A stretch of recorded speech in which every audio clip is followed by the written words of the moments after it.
Bienvenue dans cette nouvelle édition de l'Africa Tonight. Au sommaire, une transition de 12 mois serait acceptable. La CEDEAO se dit disposée à accepter une transition au Mali qui n'excéderait pas un an. L'organisation sous-régionale avait rejeté le délai de 5 ans proposé par la junte. Le Maroc et Israël signent un accord de coopération économique qui inclut la création de zones industrielles qualifiées au sein du royaume. Les deux États entendent ainsi quadrupler leurs échanges commerciaux. Et les enseignants et le gouvernement sénégalais parviendront-ils à un accord ce 24 février? Pour l'instant, les syndicats se disent toujours insatisfaits. Le gouvernement, de son côté, revoit à la hausse sa proposition de revalorisation des salaires. Mais tout d'abord, au Mali, la révision de la charte de la transition a été approuvée à l'unanimité ce lundi 21 février par le Conseil national de transition. Si des délais de 6 mois à 5 ans ont été recommandés, la durée de la transition n'a cependant pas été fixée par les membres du CNT dans cette nouvelle charte. Les membres du CNT qui estiment que cette durée sera fixée par le gouvernement conformément aux recommandations des assises nationales de la refondation. La durée de cette transition au cœur des préoccupations de la CEDEAO. Son président en exercice, Nana Akufo-Addo, affirme être disposé à accepter une transition de 12 mois. Le 9 janvier, l'organe régional a adopté des sanctions très lourdes contre la junte au pouvoir suite au deuxième coup d'État de mai 2021. Elles ne seront levées progressivement que lorsque les autorités maliennes présenteront un calendrier acceptable. Cette proposition pourrait donc conduire à leur levée si la junte au pouvoir au Mali décide de s'y conformer. Nathalie Mo. La communauté économique des États de l'Afrique de l'Ouest est prête à négocier une transition de 12 mois avec le pouvoir militaire à la tête du Mali. Ce délai jugé acceptable par le président en exercice de la CEDEAO, Nana Akufo-Addo, doit conduire le Mali à la tenue d'une élection présidentielle pour un retour à un pouvoir légitime dans le pays. Le fait qu'un régime non élu et illégitime souhaite rester au pouvoir avec l'aval de la CEDEAO pendant 4 à 5 ans nous semblait tout simplement scandaleux. Nous sommes déterminés à travailler pour une solution plus acceptable. Personnellement, après m'être entretenu avec mes pairs, je pense qu'une période de 12 mois serait acceptable. Cela fait actuellement 2 mois que des sanctions économiques de la CEDEAO ont été infligées au Mali. Depuis, le gouvernement peine à tenir ses engagements envers ses partenaires financiers de la sous-région. Des observateurs pensent qu'une adoption de la proposition de la CEDEAO pourrait conduire à la levée des sanctions en cours. Cette crise commence à avoir des conséquences désastreuses déjà pour les économies ouest-africaines, notamment le Sénégal. Donc de plus en plus, des voix se lèvent pour aller très vite vers une médiation, une résolution pacifique déjà. Et au-delà de la durée, le véritable problème, c'est le chronogramme. Le chronogramme qui sera notamment le thème de référence de cette transition politique en cours actuellement au Mali. Si déjà la CEDEAO arrive également à apporter un accord de fin de recevoir aux dispositions prévues par les thèmes de référence, il est évident que la question de la durée sera un second détail.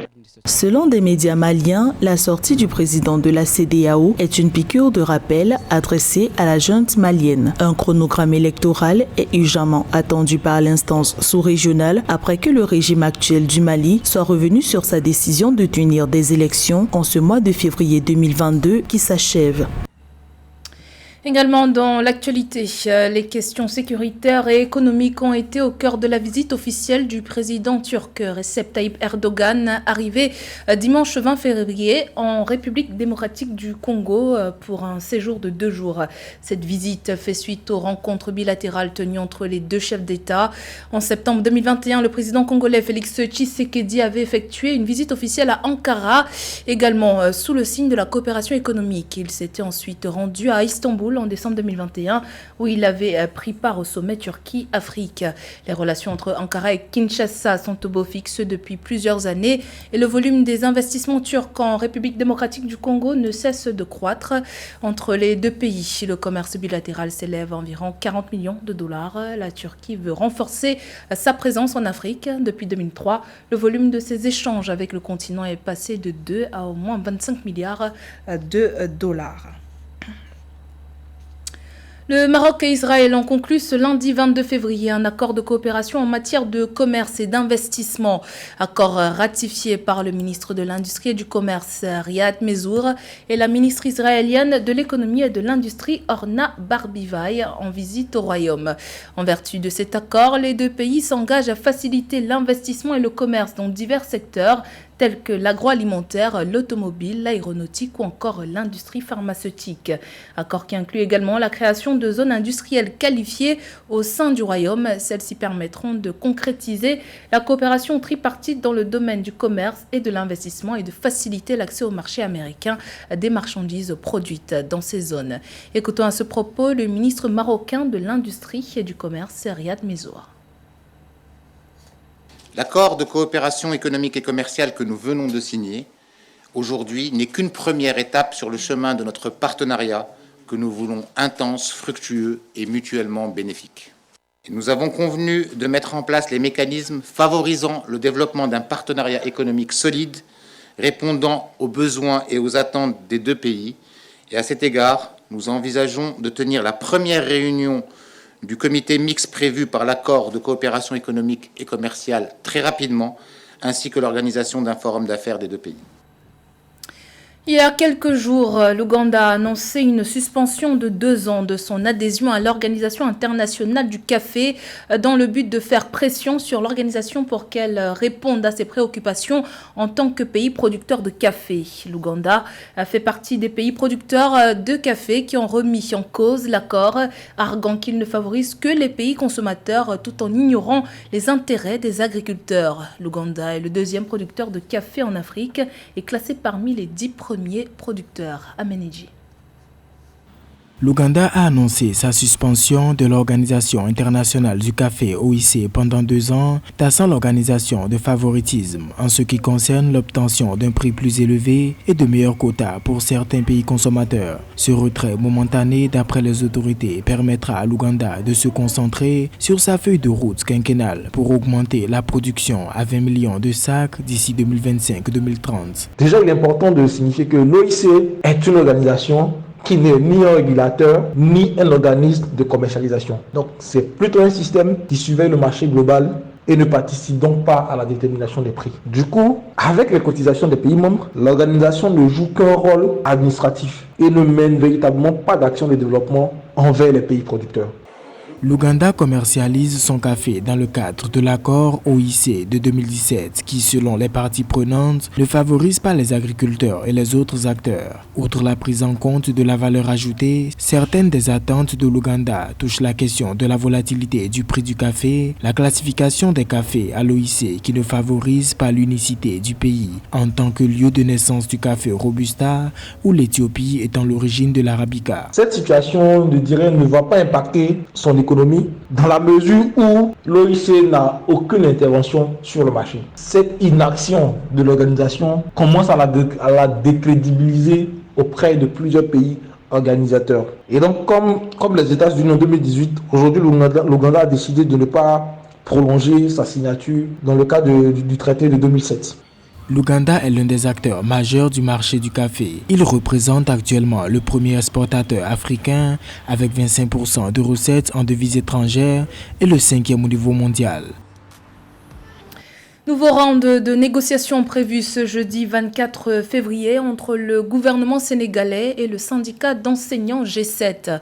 Les syndicalistes du G7 qui ont décidé de maintenir leur mot d'ordre de grève ont d'ores et déjà enregistré plusieurs propositions du gouvernement, des mesures dont l'impact sur les finances de l'État s'élève au total à 90 milliards de francs CFA, selon le ministre du Budget Abdoulaye Daouda Diallo. Le point sur la situation avec Aménéji.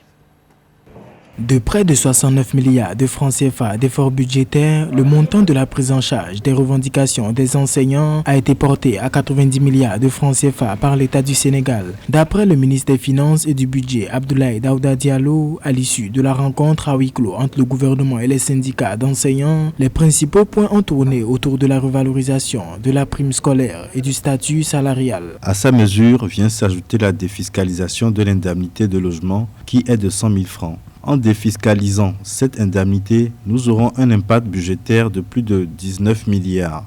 C'est une demande nouvelle et nous sommes dans les dispositions de l'examiner. On y travaillera. Les nouvelles mesures prennent en compte sa revalorisation de la prime scolaire passée de 25 000 à 60 000 francs CFA, le relèvement de l'indemnité d'enseignement qui passe de 50 à 60% avec l'indemnité de contrôle et d'encadrement qui, elle, a été augmentée de 100%, passant de 150 à 300 000 francs CFA. Par ailleurs, des accords individuels ont été aussi paraphés avec 4 banques au total pour permettre aux enseignants de faire des prêts dont l'État prendra en charge la totalité des frais et intérêts au remboursement. Il y a les difficultés de la vie qui font qu'aujourd'hui, avec la crise, tout est devenu très cher.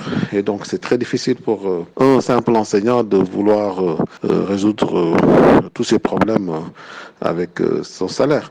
Donc, la crise est là et donc, il faudrait que le gouvernement fasse un effort. Ça, c'est un peu la dimension socio-économique. Sans suite favorable, les concertations entre le gouvernement et les enseignants pour résoudre la crise scolaire persistante sont renvoyées au jeudi 24 février 2022. Direction le Cameroun à présent, à la découverte du patrimoine architectural de la ville de Garoua, située au nord du pays. Une ville aux nombreux atouts touristiques qui a su garder son caractère historique pour le plus grand plaisir des visiteurs. Reportage de notre correspondant Roméo Tignan. Difficile d'effacer le passé sur ces aires de ville historiques aux architectures et résidences pointant leurs allures vintage. La ville de Garoua, située dans le nord du Cameroun, a conservé les vestiges de la colonisation allemande. Plus de 80 ans que des résidences comme celle-ci, jouxtant la sous-préfecture du 1er arrondissement, ont servi et résistent au temps. L'ancien cinéma Le Ribadou, avec ses murs, raconte bien les années 1940. Depuis les indépendances, c'est à juste titre que Garoua ne cesse d'attirer touristes et antiquaires. Ce bâtiment, c'est l'ancien cinéma Le Ribadou. Nous, on est fiers de ce bâtiment, ça a fait beaucoup de l'ampleur ici. Ça nous a fait beaucoup de la joie. C'est un bâtiment qui projetait le film. Et cette film, chaque fois, c'est une lieu de notre distraction plutôt, c'est une lieu de notre distraction.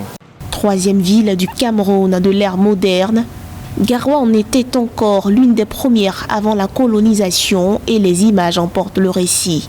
Autorité traditionnelle de la localité, Jamal Abdul Nassir peut bien témoigner de cette singularité avec laquelle il compose et qui fait habilement cohabiter antiquité et modernité. C'est-à-dire tout en apportant des nouvelles bâtisses, ils essaient, n'est-ce pas, d'allier ce passé colonial pour que ces jeunes générations sachent qu'il y a eu les colons et qu'ils sachent qu'est-ce que les colons ont fait, qu'est-ce qu'ils ont fait de possible et de négatif. Ainsi donc Garoua a réussi à embrasser la modernité, au point d'être érigé en communauté urbaine en 2008. Ce célèbre boulevard en est la preuve. La BEAC, Banque des États de l'Afrique centrale, joyau qui lui a prêté son nom traduit parfaitement l'entrée dans la mondialisation. Le boulevard qui le prolonge rassemble riverains, petits et grands commerçants. C'était le journal de la rédaction. Merci pour votre fidélité. Dans un instant, une nouvelle édition de l'actualité sur Africa 24.